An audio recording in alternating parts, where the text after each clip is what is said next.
Romanos 3, eu lerei um versículo que abarca todo o enredo do conteúdo da mensagem.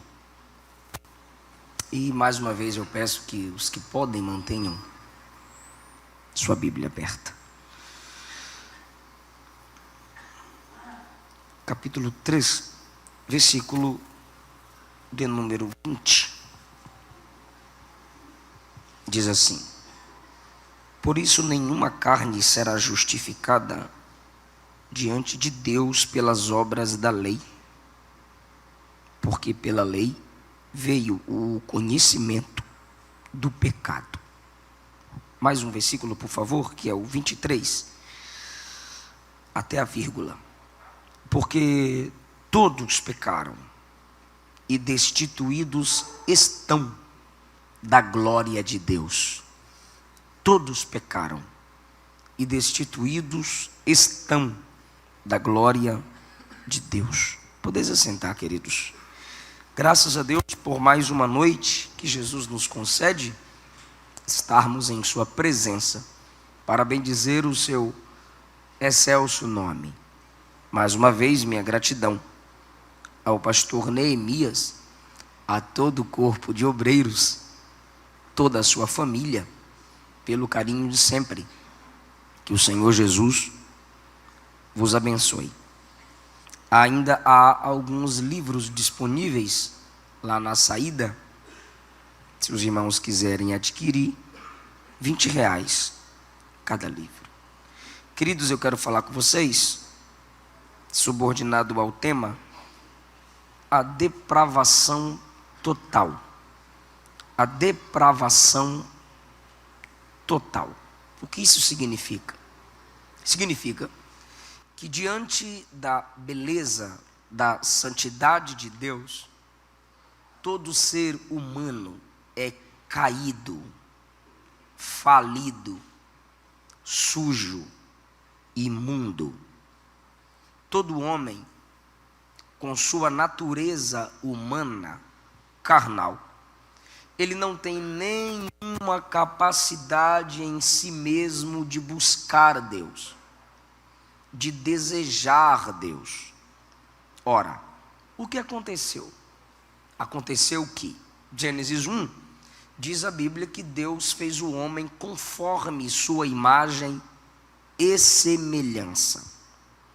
Como Deus tem atitudes que não fogem da moral e da justiça, Deus fez o homem para refletir isso. Eclesiastes 7 diz que o homem foi feito íntegro. O homem foi feito íntegro. Voltando a Gênesis 1, também diz que depois que fez o homem, Deus disse que tudo que ele fez era muito bom. Depois que fez o homem, Deus disse: isso é muito bom. Isso quer dizer então que Deus fez o homem muito bom. O homem vem refletindo a imagem e semelhança de Deus, que é moral, cognitiva, ou seja, capacidade de pensar, agir, porque pensou bem. O homem foi feito à imagem e semelhança de Deus, com a capacidade de governar. Como Deus governa todas as coisas, Deus colocou todas as coisas debaixo do domínio do homem. Como Deus tem poder intelectual, sabedoria, isso também foi passado ao homem. Isso é ser formado à imagem e semelhança de Deus, para refletir através de seu corpo humano a glória de Deus. Então o homem, originalmente criado para refletir o caráter de Deus, é o que significa ser formado à sua imagem e semelhança. O homem foi criado muito bom, e Salomão disse que o homem foi feito perfeito, íntegro. Porém, o homem desobedeceu a Deus no capítulo 3 do Gênesis. Quebrou a palavra de Deus, distorceu o mandamento de Deus perceba a discussão entre Eva e a serpente, e você vai ver que não é o que Deus disse, ou como Deus disse no capítulo 2. Deu ouvido a quem não era para dar, e fugiu de Deus quando deveria buscá-lo, se escondeu atrás das árvores. Já muda as coisas em Gênesis 5. Gênesis 5 já diz assim: Adão gerou filhos conforme sua semelhança. Já não é mais homens feitos à semelhança de Deus. Quando o pecado entrou no mundo, o homem então é feito à semelhança de Adão. Isso quer dizer que quem vem nascendo de Adão depois que ele peca, vem com uma cópia na sua alma. Todos nós somos copiazinhas de Adão, miniaturas de Adão. Lembra da Xerox? Quando você tirava várias e várias cópias, qualquer mancha que houver na original, em todas as cópias aquela mancha será refletida. Jó 14,4 diz que de coisas imundas jamais nascerá coisas puras. Adão é o pai da humanidade, estávamos nele. É sabido de todos que quando um governo cai, toda a equipe do governo também cai. Que nome ele deu a Eva em Gênesis 3? Eva. Porque em Gênesis 5 diz que ambos eram chamados pelo nome de Adão, que significa humano, humanidade. Nele Deus já via toda a humanidade. Obedecendo ele, manteríamos-nos limpos, puros, diante de Deus, na luz. Mas caindo ele, todos caímos. Romanos 5, Paulo disse que quando Adão peca, a morte entra no mundo e passa a todos os homens. Só a morte porque há pecado. E toda hora morre gente no mundo. E quando é que começa a morrer, pastor? Desde quando nasce. Nasceu, está num processo de morte.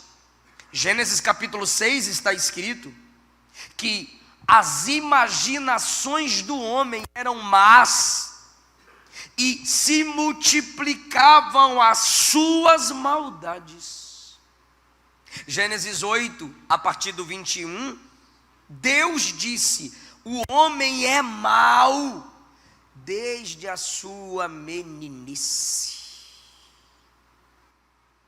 Salmo 58, está escrito que o ímpio, ou seja, todo homem inimigo de Deus, a humanidade, já nasce desviado. Salmo 51, o salmista disse duas grandes verdades, debaixo da doutrina da depravação total. A primeira é: meu pecado está sempre diante de mim. A segunda coisa é: em pecado me concebeu minha mãe. Efésios 2, Paulo disse que toda a humanidade é morta sem Deus no mundo. E quando nas cartas paulinas, Paulo usa a expressão dormir, ele está falando de morte física. E quando ele usa a expressão morte, ele está falando de alienação de Deus, separação de Deus, desligamento entre o humano e o divino. Então ele diz: todos nós estávamos mortos em delitos e pecados. Mortos. O morto nada faz, nada sente. Assim é a humanidade. Insensível às coisas de Deus. Não sente nada de Deus. Não busca Deus. Calvinistas desleais, desrespeitosos, afirmam, e mentirosos, afirmam que nós, assembleianos, afirmamos que a salvação se dá pelo livre-arbítrio. Mentira deles. Dizem que nós cremos que é o homem que escolhe Deus. Mentira deles. O homem é totalmente morto, caído, depravado, inimigo de Deus. Vamos para o texto então. Paulo, no capítulo 1, mostra que todos os gentios, ou seja, aquele que não é judeu, estava separado de Deus. No capítulo 2, ele mostra que o judeu, apesar de ser judeu, o povo da aliança, também estava separado de Deus, se desprezar Cristo. E no capítulo 3, ele pergunta, versículo 1, que vantagem tem ser judeu? Aí no 2 ele responde, tem vantagem.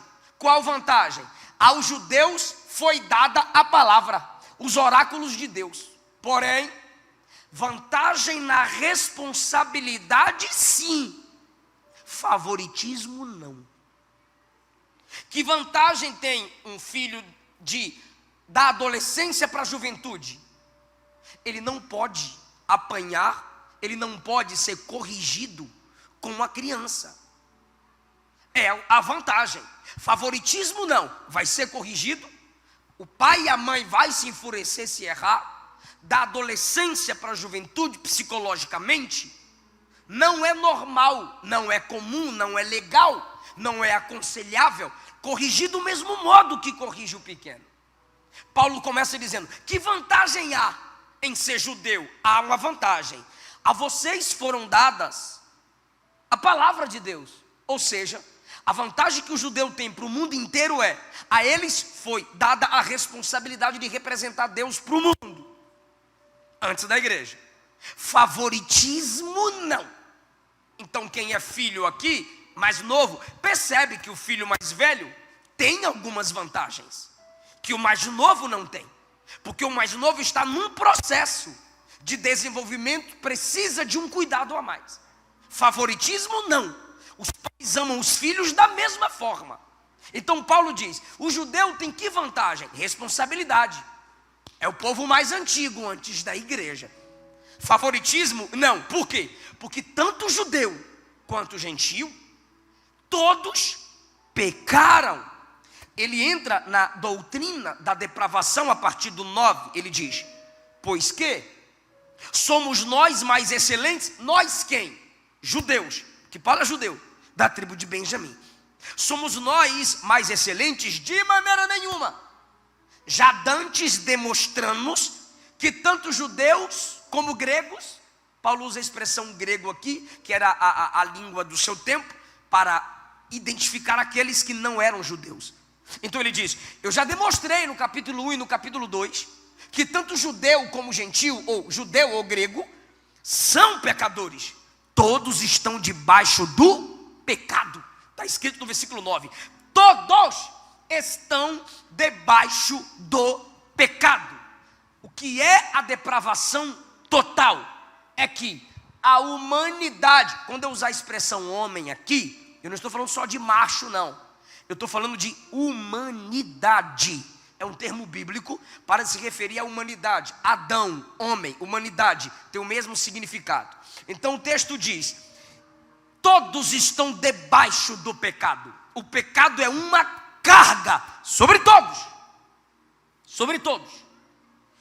Como está escrito? Agora Paulo vai pegar base bíblica para confirmar que a humanidade é caída, pecadora, depravada, alienada, inimiga de Deus. Ele não vai fazer uma consulta psicológica. Ele não vai consultar a sociedade. Ainda bem que não tinha nem coach para ele consultar. Por quê? Porque se for consultar a sociedade, o homem nasceu para vencer. O homem e Jesus é a mesma coisa. Não, o homem não tem pecado. O homem sofre de distúrbios. O homem é assim por causa da educação. Se a educação fosse melhor, o ser humano seria melhor. Aí Paulo diz, mentira! Como diz as Escrituras, não há um justo sequer. Se você for ouvir essas faculdades, petistas, comunistas, feministas, vai dizer que o camarada é perfeito. Se você for ouvir pregadores da falsa prosperidade, Nutelas, que não sabe o que é cruz, que não sabe o que é sangue, que romantiza o evangelho, vai dizer que você, olha, não vou nem falar. Aí, quando você vai consultar a Bíblia diz: você não é justo, você não nasceu para vencer coisa nenhuma, você é pecador, falho, totalmente dependente da graça. Não há um justo. Ou seja, a depravação é eu vou precisar disso, é sério. A depravação é total, como está escrito. Então ele vai para a Bíblia. O que é que a Bíblia diz sobre o homem? Não as filosofias, não a psicologia, não os educadores, não Paulo Freire. O que a Bíblia diz sobre o homem é o que vale. Não há um justo, nenhum sequer. Aí você vai olhar para mim e dizer: não, pastor, as criancinhas, o bebezinho é inconsciente, irmão. Inocente não há um. Gênesis 8, a partir do 20. Todo homem é mau desde a sua meninice. Salmo 51. Em pecado fui concebido, já nasci com a possibilidade de pecar. Sansão nasceu pela promessa, sim, pecador. Jeremias, antes que fosse formado no ventre, eu te conheci, pecador. João Batista, profetinha no ventre, se encheu do Espírito, pecador. Por quê? Todos morreram. Só um nasceu sem pecado. Só um nasceu, viveu, morreu e ressuscitou em santidade. Jesus de Nazaré. Pastor, e Adão? Adão foi criado. Jesus nasceu. Não, pastor, mas tem uns velhinhos. Os velhinhos, pastor, é anjinho cansado.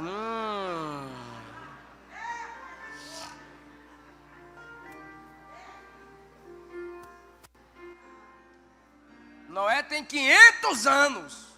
Plantou a vinha, se embriaga, toma todas, fica peladão. E amaldiçoa a descendência do filho. Abraão está chegando no 100. Nega a esposa 2 vezes. Mente.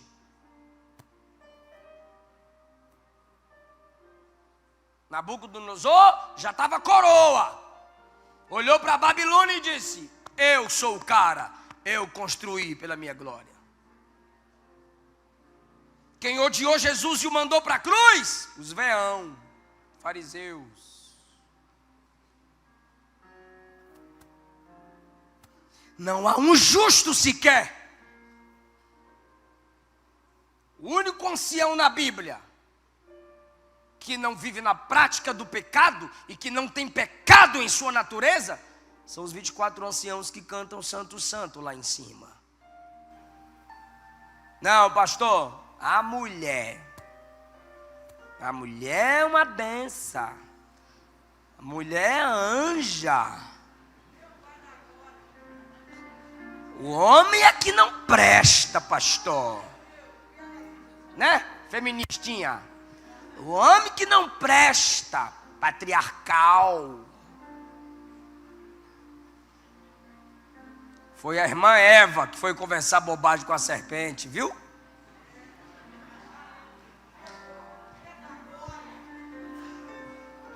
Em vez de falar para o marido: meu bem, conversando comigo, essa serpente descarada, distorcendo o que tu falou para eu. Não, bora conversar. Conversando com a serpente. Chegar no céu, umas irmãs vão querer dar uns tapinhas na irmã Eva. Maria, mãe de Jesus, é santa? Não! Todos pecaram.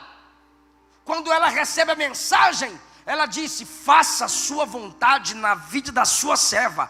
A minha alma se alegra em Deus, meu Salvador. Se precisa de Salvador é porque ela reconheceu que era pecadora. A anciã Ana, que foi para o templo quando Jesus nasceu, ela jejuava. Só jejua quem luta contra os desejos carnais. Não há um justo sequer. E o homem, pastor? Vixe, irmão, não vou nem falar de homem. O homem, quando ele come do fruto, toda a miséria entra no mundo, porque a autoridade foi dada a ele. Não há um homem justo, não há um bebê justo diante de Deus, não. Não, pastor, meu filho é um anjinho, tira o bico.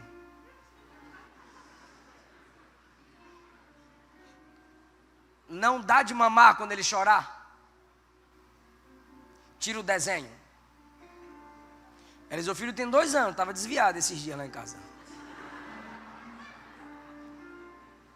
Eu estou dentro do carro, estou no carro dirigindo, a Luana com ele lá atrás, e a Estezinha de 3 meses. E ele cantando música de McQueen, e cantando música de um monte de desenho. E tudo, e eu ouvindo. E eu estou esperando pelo menos uma coisinha sobre Jesus, Deus, Noé, e nada. Meia hora, 40 minutos, 1 hora, 2 horas de viagem. Eu falei, não tem Jesus aí não? Jesus não. Aí eu falei, vou dar uma chance. Estava no Bluetooth, mute. O desenho dele estava no Bluetooth, botei no mute. Aí eu comecei. 3 palavrinhas só, eu aprendi de cor. Deus é amor, não. Falei, rapaz. Aí eu falei, então vou brincar. Era um homenzinho torto. Homem torto, não. Eu falei, ei, amor, tá desviado. Parei o carro na hora, abri a porta que ele estava e excluí as musiquinhas tudinho. Chegou no hotel, conectei no Wi-Fi e baixei 3 palavrinhas, homenzinho torto, arinho de barro, baixei tudo e botei offline. Por quê? Porque quando ele está assistindo, ele passa o dedinho. Esse não. Esse não. Aí ele vai passando o dedo. Eu coloquei offline.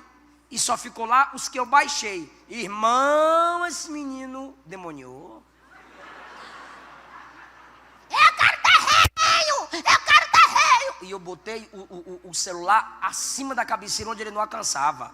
E batia o pé. E pulhava. Mamãe, papai tirou terreno. E a Luana, amor, eu falei, deixa eu educar. Deixa eu voltar ele para Jesus. Está desviado. E, irmão, 3 horas, 3 palavrinhas. Eu sou o soldadinho de Jesus. Não ando na treva, eu ando. Era um homenzinho torto. E ele chorando. E ele irado com o papai. Eu quero ter rei. Dormiu. Chegou a hora de ir para a igreja. Bora para a igreja. Coloquei dentro do carro com a Luana. Aí acordou lá atrás. 10 palavrinhas só. Falei, voltou para Jesus. Converteu. Aí a Luana na frente. Era um homenzinho. Aí ele, Toto Lulu. Falei, olha, mãe, acrescentou Lulu.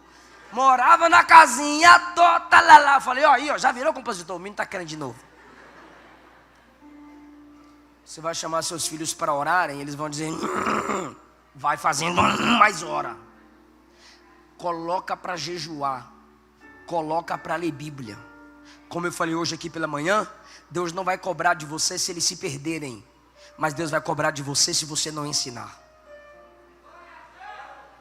Por que Deuteronômio 6 diz assim, inculca as minhas palavras na mente de seu filho? Não é oferece, é inculca, empurra, vai ler. O menino falou para o pai, pai, me dá um carro. Aí o pai disse, tem que cortar o cabelo e ler a Bíblia.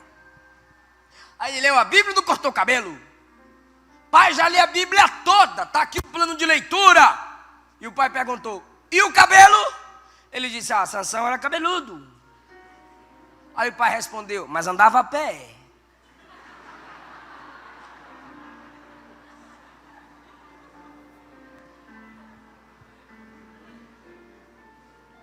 não há um justo sequer. Ah, pastor, mas eu nasci na igreja. O diabo nasceu no céu e vai ser lançado no lago de fogo. O fato de você gostar da poltrona, do ar-condicionado, do fundo musical, da pregação do pastor, não te torna salvo. Gênesis 15.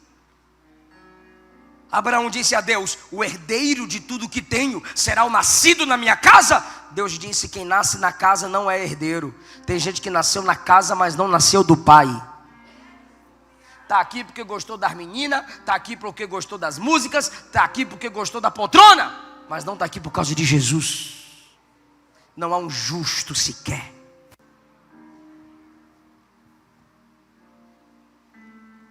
Por quê? Porque a depravação é total, ou seja, o mundo inteiro. A Europa, o berço da reforma. Cadê o evangelho naquele país? Não há um justo sequer. Estados Unidos, que enviava missionários para cá. Em alguns estados, a maioria deles é proibido falar de Jesus nas escolas. Igrejas estão fechando. Israel, a maioria deles, os judeus não messiânicos, rejeitam Jesus. O pecado atingiu o mundo inteiro. Atingiu a mente do homem. Versículo 11. Não há ninguém que entenda. Atingiu o desejo do homem de buscar a Deus. Não há ninguém que busque a Deus.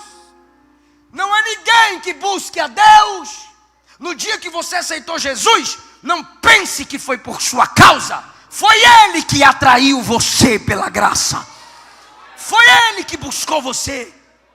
O homem não pode buscar a Deus. E aí, irmão, está perdido? Não. Lucas 19, o Filho do Homem veio buscar e salvar o que se havia perdido.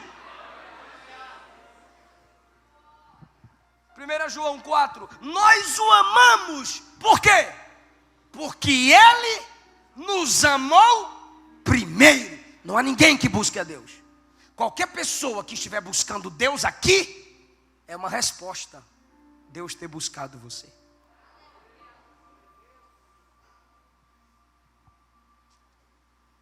Versículo 12, todos se extraviaram e juntamente se fizeram inúteis. Extraviaram aqui se afastaram, apostataram, desviaram. Quando Adão saiu, toda a humanidade também começou a sair. Você vai pregar e o camarada vai rejeitar. Você vai cantar e a moça vai rejeitar. Você vai apresentar Jesus para os seus filhos e eles vão rejeitar. E você tem que insistir, orar, jejuar, porque o homem é extraviado de Deus. Verso 12 ainda, não há quem faça o bem. Não há um só que faça o bem. Que tipo de bem Paulo está falando? O bem contínuo. Porque nós sabemos que nós não fazemos o bem todo dia. Nós sabemos que o governo atual pode ser melhorzinho contra a hipocrisia do outro, a corrupção do outro, mas não é perfeito. Não há um que faça o bem contínuo. Acerta num dia, falha no outro, acerta de manhã, falha de tarde. Você comemora um dia por não ter mentido, mas outro pecado você cometeu. O pecado atingiu os lábios do homem, a garganta do homem, as palavras do homem, a comunicação do homem. Versículo 13, a sua garganta é um sepulcro aberto. São palavras mortas. Com suas línguas tratam enganosamente. Mentimos. Peçonha de áspides está debaixo de seus lábios. Sabe o que é peçonha? Veneno. E o veneno na nossa boca é pior do que o veneno naquela bolsa abaixo da presa da serpente. Pergunta para mim por quê? Porque o veneno na boca da serpente foi Deus quem pôs.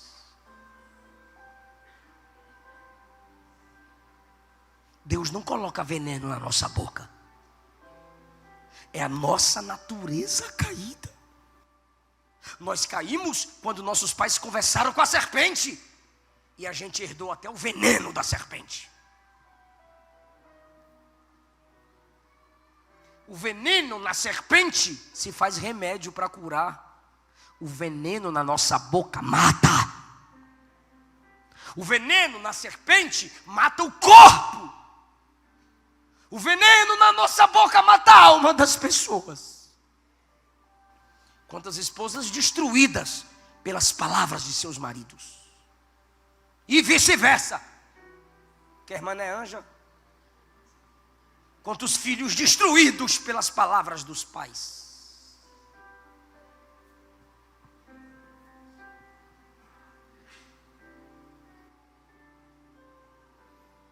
Os seus pés, 15, estão ligeiros para derramar sangue. Ou seja, pelo patriotismo, se alguma nação tentar invadir o Brasil, a gente diz, guerra, independência. Pode dar, irmão, bora lá? Dom Pedro, independência ou morte. Mas biblicamente, nosso amor pela palavra e por Cristo tem que estar acima do patriotismo. Assista o filme Até o Último Homem, tu entenderás o que eu estou dizendo. Independência ou morte, ou seja, nós criamos as guerras. Olha, tu toca em mim, mas não toca nos meus filhos, não. Não toca na minha mulher, não. É a tendência nossa. Os pés ligeiros para derramar sangue. Nós, quando eu digo nós, estou falando da humanidade, destruímos vidas. O governo atrasa remédios que poderiam salvar vidas.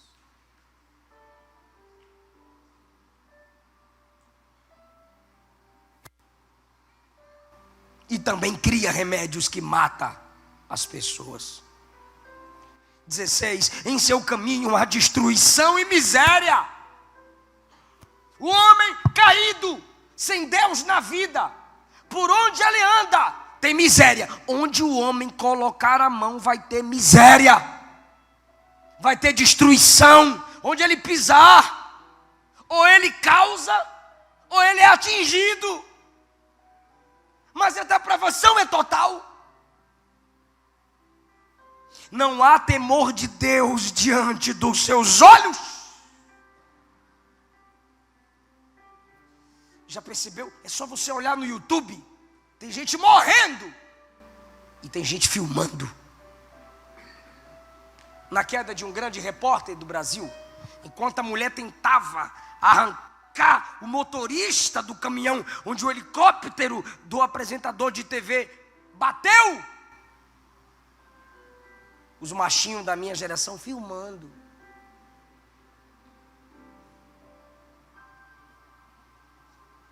É melhor ver a morte, gravar a morte, do que tentar fazer alguma coisa. Não há temor de Deus diante dos olhos. A pornografia é o império.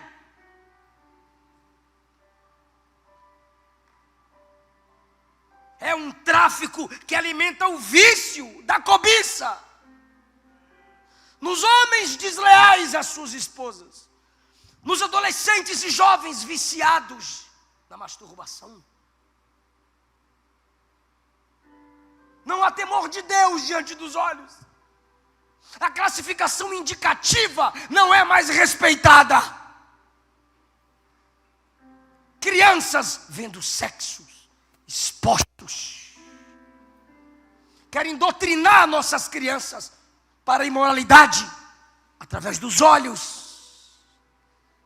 Os olhos da humanidade, irmão, é tão carnal que Jó 31 ele teve que dizer assim, ó: eu fiz uma aliança com os meus olhos. salmista disse no Salmo 101: eu não vou pôr coisas más diante dos meus olhos.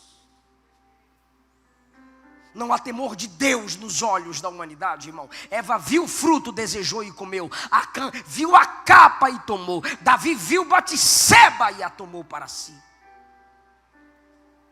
O primeiro olhar, às vezes, é inevitável, mas é o segundo olhar que dá asas à imaginação. Tudo isso quer dizer o quê? Que nós somos totalmente depravados. Então, o que é a depravação total? O mundo... Me ajuda. O que é a depravação total? O mundo caído. Segundo, o homem em sua totalidade.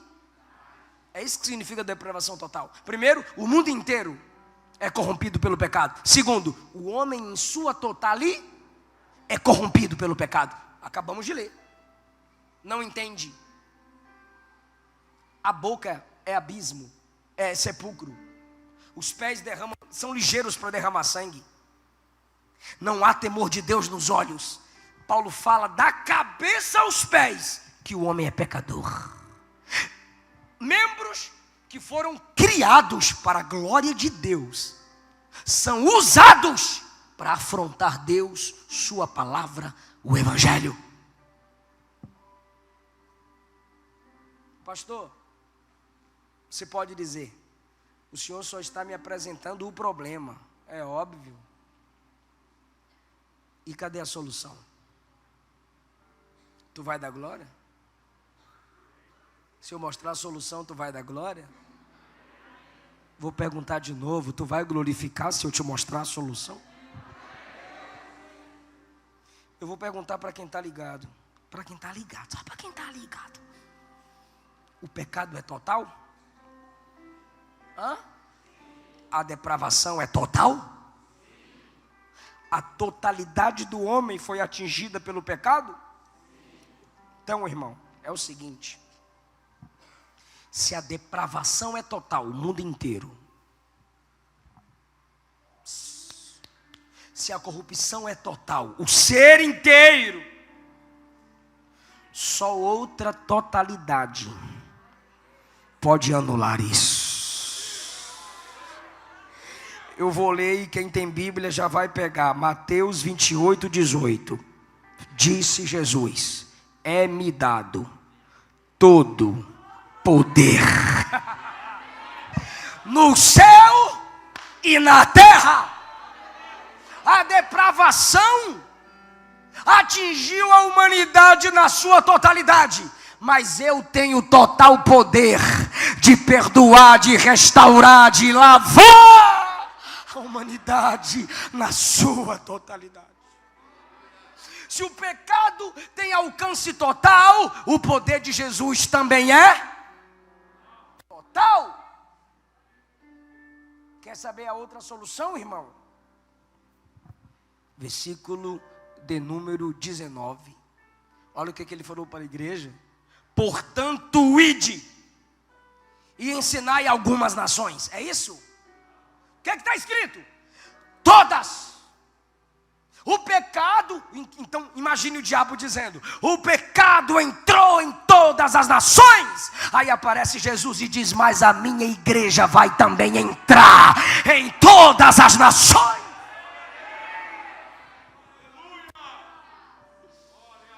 Batizando em nome do Pai, do Filho e do Espírito, a totalidade divina. A gente não prega só um Jesus que salva. A gente não prega só um Espírito Santo que dá dons. A gente não prega só um Pai criador. A gente prega o Pai que cria, o Filho que salva e o Espírito que regenera e dá poder. Se a mensagem não for total, a depravação total terá a última palavra. Então, se Jesus tem todo o poder, Ele está dizendo: sua mente é corrompida, mas quando você se entrega para mim, eu tenho o poder de restaurar sua mente. E você começa a guardar a minha palavra, a amar a minha palavra, a louvar hinos que me glorificam. Se a depravação é total, a gente ajuda missionários, a gente envia missionários a gente vai como missionário. Glória a Deus. Coloca o 20, coloca o 20, coloca o 20, coloca o 20. 10 mais 10. Toda igreja, 1, 2, 3. Parou. Ensinando a guardar algumas? Não. Todas as coisas. O pecado atingiu a mente do homem totalmente. Então a igreja chega e ensina tudo que Jesus falou.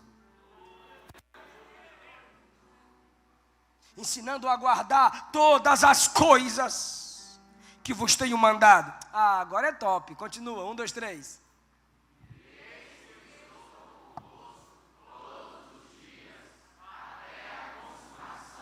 Quando o salmista disse, o meu pecado está sempre diante de mim, ele estava dizendo, todo dia o pecado vem, todo dia o pecado está na minha frente. Aí Jesus diz, mas se você se entregar para mim, eu também estou contigo todo dia.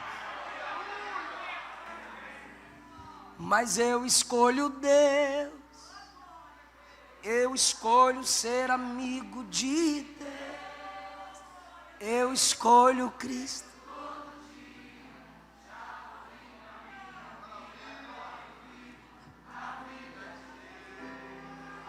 Mas eu escolho Deus.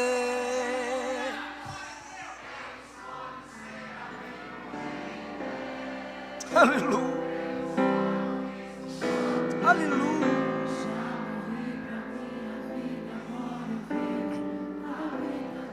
Assume. Mas todo dia o pecado vem.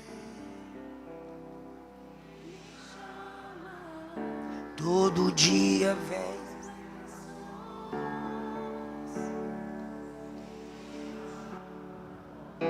Todo dia o pecado vem, me chama. Todo dia o propostas vem, mas eu escolho Deus.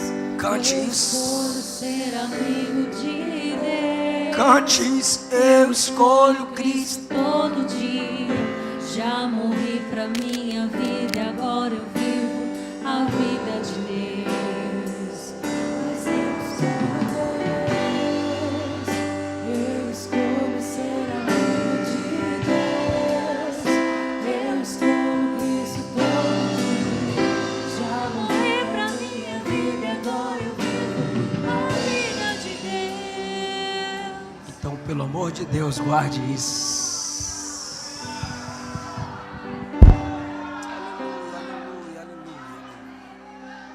Todo dia o pecado vem, mas todo dia ele está com você.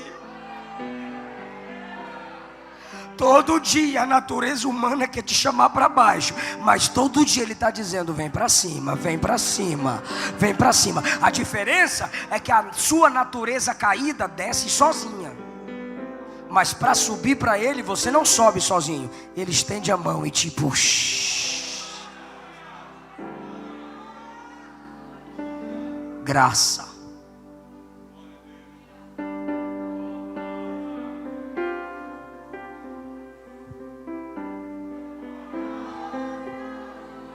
Graça.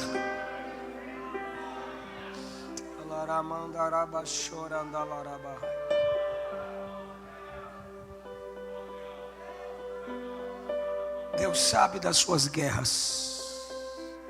Deus sabe das suas batalhas. Mas você está aqui.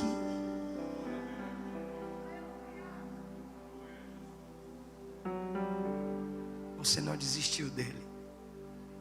Por quê, pastor? Porque ele está segurando na sua mão.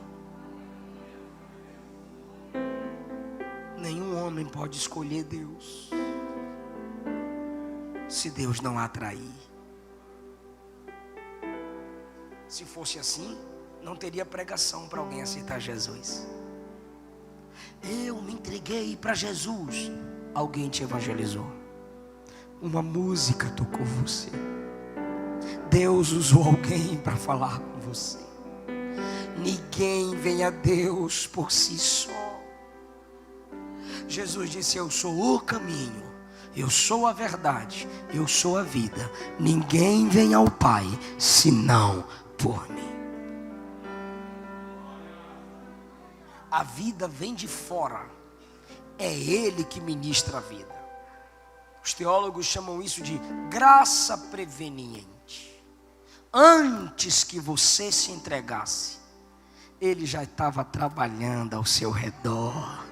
Já estava movendo céu e terra para que você dissesse: eu quero o que Deus tem para mim. Então não se assuste quando você liberar palavras torpes. Não se assuste quando seus pensamentos se turbarem. Não se assuste com desejo de vingança. Faz o seguinte, cai de joelhos e diz: Deus, minha natureza humana está falando forte. Me enche com teu espírito, porque nessa guerra só vence quem é mais alimentado. Fica em pé dando glória a Deus.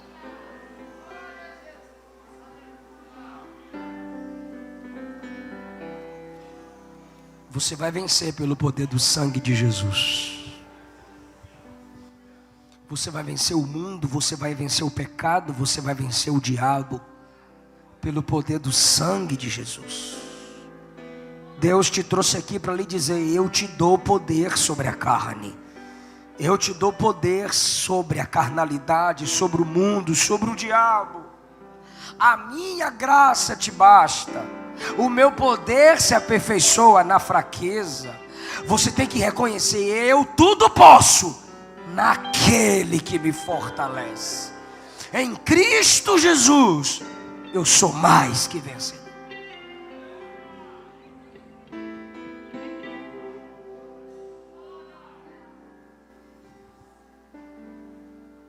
Irmão, nossa mente, nossas palavras, nosso coração, nossa vida em si precisa sempre e sempre ser reavivada em Deus. Não deixe de orar. Só ora quem reconhece que tem uma natureza caída. Mas se você ora, é porque você sabe que tem uma ajuda disponível. Eu gostaria de saber se alguém aqui nessa noite que se afastou do Evangelho, a natureza humana caída, carnal, atingiu você, te chamou para longe dele. Mas hoje, pelo poder da palavra, Jesus te chama. A igreja te chama. Ou você que nunca se entregou para Jesus, mas hoje você quer ser salvo em Cristo Jesus. Hoje você quer perdão e vida eterna que vem de Deus. Você quer a força que vem de Deus para vencer o mundo, para vencer o seu eu, para vencer aquilo que você sabe que entristece Deus, o Espírito Santo. Onde está a primeira pessoa que vai entregar a sua vida para Jesus hoje? Alguém que quer conhecer o Cristo que tem todo o poder. Me dê um sinal com a sua mão e a igreja vai orar por você. Me dê um sinal com a sua mão e a igreja vai orar por você. Tem uma mão levantada, alguém traz aquela moça aqui, porque ela vai receber a graça de Deus, o poder de Deus. E ela só levantou a mão porque o Espírito Santo deu graça para ela fazer isso. Traz ela aqui. Onde está a segunda pessoa que quer entregar a sua vida para Jesus?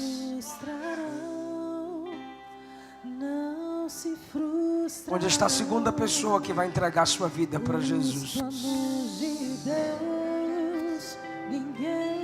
Aqui é a Assembleia de Deus, irmão. A gente dá glória a Deus quando alguém se entrega para Jesus. Está descendo da galeria, glória a Deus. É a sua noite, é o seu dia. Tem outra mão levantada, alguém traz o rapaz aí. Conduz ele, está descendo as escadas.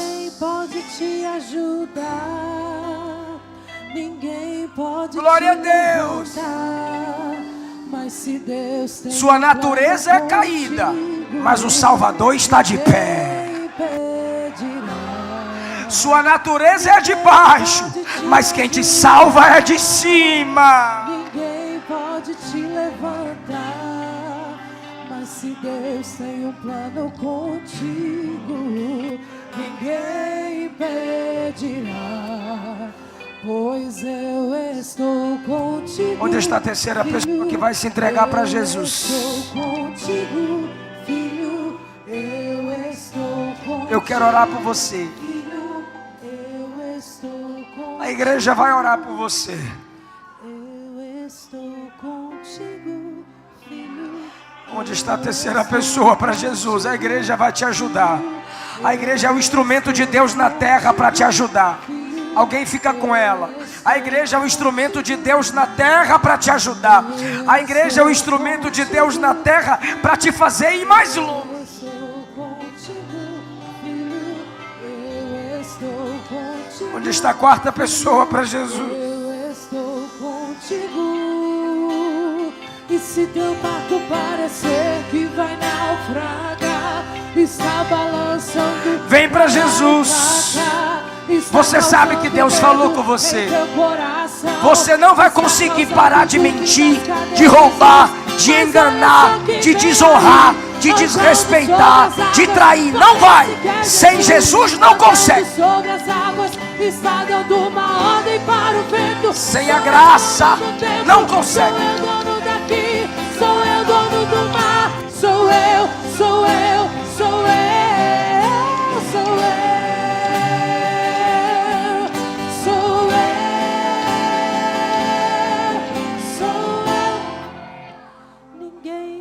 Te ajudar. Ninguém pode te ajudar. Ninguém pode te Só Jesus. Mas se Deus tem um plano contigo, Na terra é todo mundo igual você, mas a igreja tem o poder do Espírito Santo para te ajudar. ninguém pode te ajudar. Ninguém pode te levantar. Mas se Deus tem um plano contigo, ninguém impede.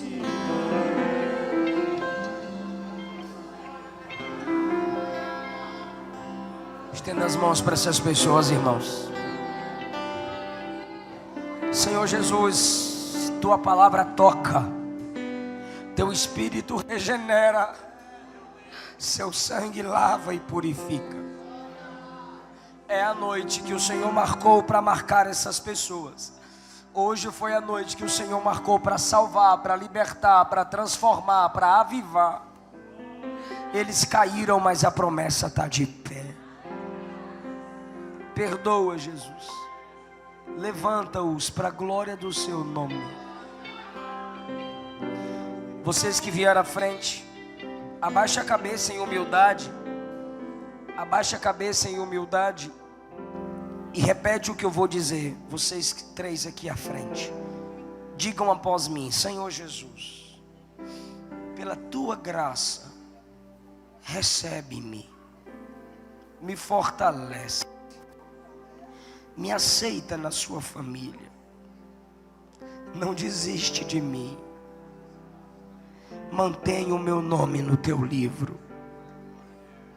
Diga: eu não mereço a vida, mereço a graça, mas eu preciso. Eu te recebo como meu Senhor e meu Salvador.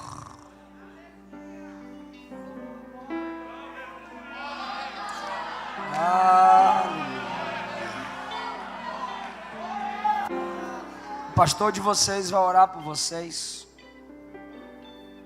Ora por eles, pastor. Estendemos as mãos, igreja. Pai, no nome de Jesus, estão aqui essas vidas rendidas aos teus pés. O Senhor o tocou no coração, e por isso que vieram aqui. E agora, Senhor, cura as feridas. Pai querido, restaura, firma os seus pés, segura em suas mãos, Senhor. Quebra todo o laço do adversário, toda obra contrária, todo espírito do mal, toda obra, todo mal que foi feito, Senhor, que seja onde for, Que toda destruição seja feita agora pela autoridade do teu sangue. Purifica, Pai querido. Ajude essa vida, Senhor. Restaura, ó Deus, cura esta ferida, Senhor, que está nesta alma.